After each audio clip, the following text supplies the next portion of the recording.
Good morning, welcome to CATEX TV. My name is Frank Fortunato. Today is Tuesday, July 7, 2015. If you want to follow us on Twitter, please go to CATEX TV.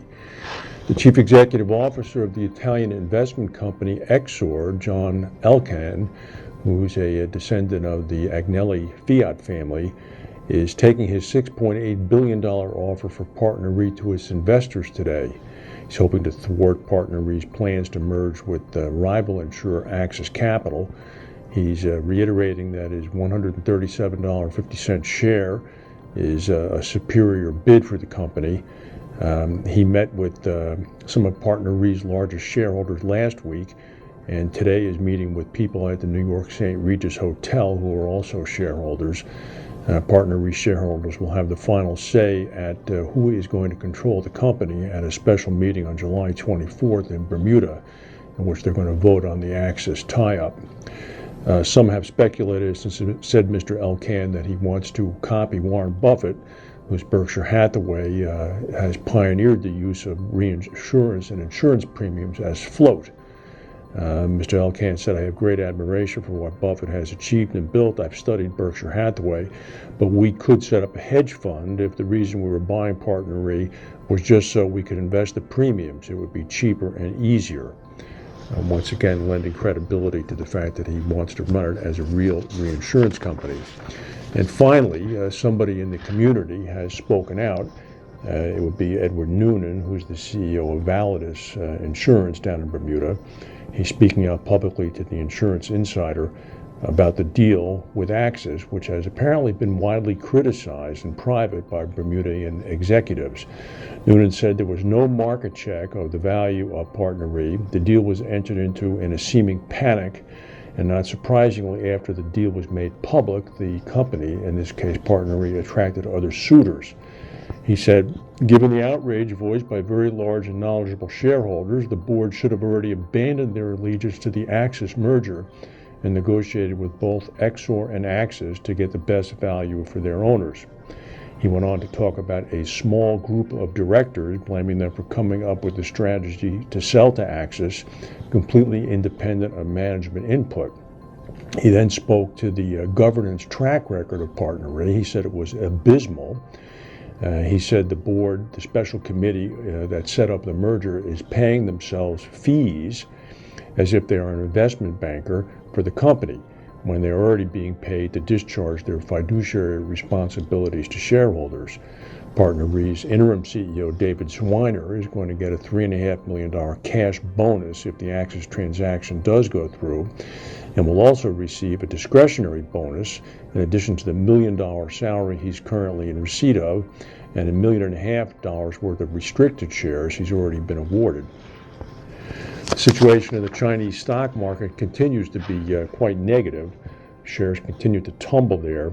Yesterday, in an attempt to arrest the sell-off, China arranged a curb on new share issues, or IPOs, and orchestrated brokerages and fund managers to promise to buy at least $19 billion worth of stock backed by a state-backed finance company.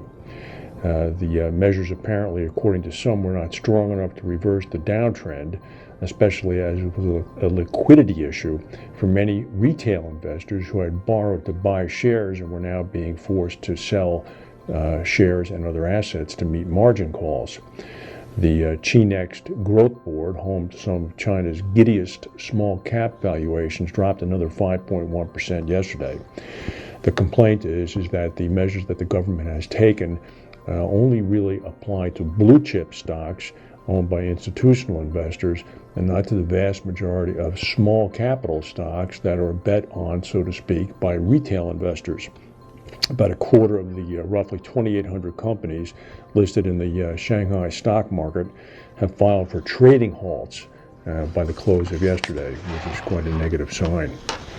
French officials are investigating the theft of roughly 200 detonators plus hand grenades and plastic explosives from a military site in southeastern France near Marseille. This happened at the Miramas site sometime Sunday night. According to the mayor of the local town, the outer fences were broken into by wire cutters and 9 storehouses were affected. quote, "It wasn't cotton candy that was stolen. These are dangerous munitions." France, of course, has been on the highest level of alert for terrorism following deadly attacks back in January and June. And today in Brussels, as we speak, the European finance ministers are meeting. The new Greek finance minister is present. The Europeans are hoping to hear a new proposal from Greece in the long-running debt problem. The talks to have a landmark deal with Iran and the Iranian nuclear program have now once again been extended for several days after negotiators acknowledged they would not be able to meet a deadline set for this afternoon. The foreign policy chief for the European Union, Federica Mogherini, said, "We're continuing to negotiate for the next few days."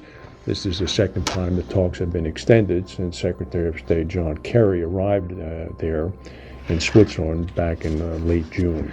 I wonder who is paying the hotel bills for all these things. A 6.2 magnitude earthquake jolted northern Japan today near the island of Hokkaido. There were no reports of any damage or injuries. The quake struck about 1,300 kilometers northeast of Tokyo. And another day, another bombing in Nigeria. At least 20 people have been killed in a bomb blast in the city of Zaria in northern Nigeria. A regional governor said that this was a terrorist bomb. It killed 20 people. The explosive went off at about 9 a.m. Local time today. There was no immediate claim of responsibility, but this is an area in which Boko Haram has been active. Late last night, a young girl believed to be just 13 years old was killed when explosives strapped to her body detonated near a mosque in Kano City. That explosion, of course, came a day after explosions Sunday in the city of Jos that killed 44 people. Northern Nigeria is a very dangerous place to be. If there's any breaking news, we'll come back and tell you. Thank you for watching, and we'll see you tomorrow.